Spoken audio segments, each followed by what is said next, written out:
हमारे हमसाए चचा अब्बू अदनान अपने घर के बागीचे में खड़े पौधों की काट छांट कर रहे थे। अचानक मुझे खूबसूरत सब्ज रंग के तोते की आवाज़ सुनाई दी। मैंने जल्दी से अपने बस्ते में से गुलेल निकाली और तोते का निशाना लेकर गुलेल चला दिया।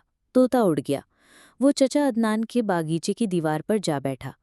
मैंने एक और पत्थर गुलेल में रखा और तोते का निशाना लेकर फेंक दिया। तोता दूर उड़ गया।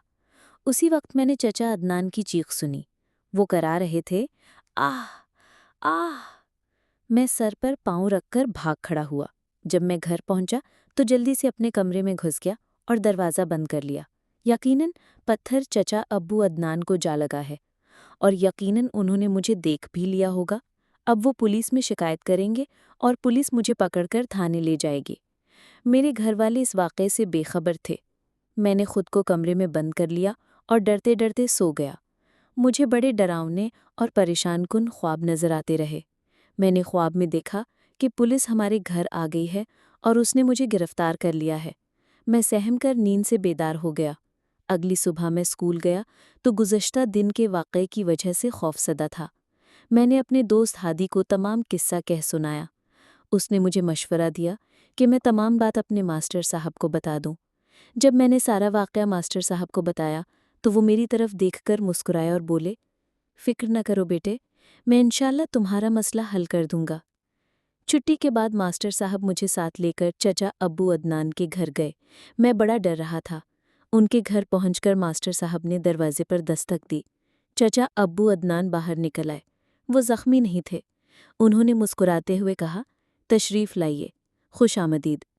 मेरे साथ जो कुछ पेश आया था मास्टर साहब ने तफसील से बयान किया। चचा अब्बू अदनान कहकहा लगाकर हंसे, फिर बोले, बस यही बात थी? तुम्हारे ख्याल में पत्थर मेरे सर में लगा था? मैंने जल्दी से कहा, मैंने तो आपकी चीख सुनी थी। वो बोले, मैं कैंची से पौधों की काट छांट कर रहा था। मेरी उंगली कैंची से जख्मी हो गई थी। इस मामले में तुम बेकसूर हो। फिर उन्होंने अपनी जख्मी उंगली दिखाई। चचा अब्बू अदनान अपनी जगह पर सीधे होकर बैठ गए। फिर कहने लगे, अब्दुल्ला, तुम एक मुहज़्ज़िब लड़के हो। तुम अपनी गलती की माफ़ी मांगने आए हो जो तुम्हारे ख्याल में तुमसे सरजद हुई थी। इसके बावजूद तुम कसूरवार हो। मैंने फ़ौरन कहा, लेकिन पत्थर तो आपको लगा ही नहीं था चचा, तो फिर मैं कसूरवार कैसे हूँ?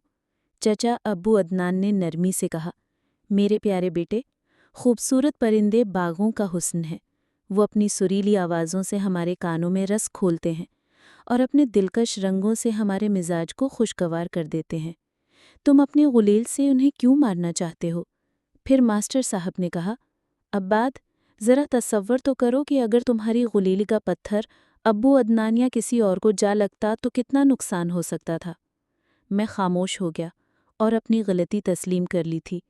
मैंने वादा किया कि आइंदा मैं इस तरह का काम हरगिज़ नहीं करूँगा।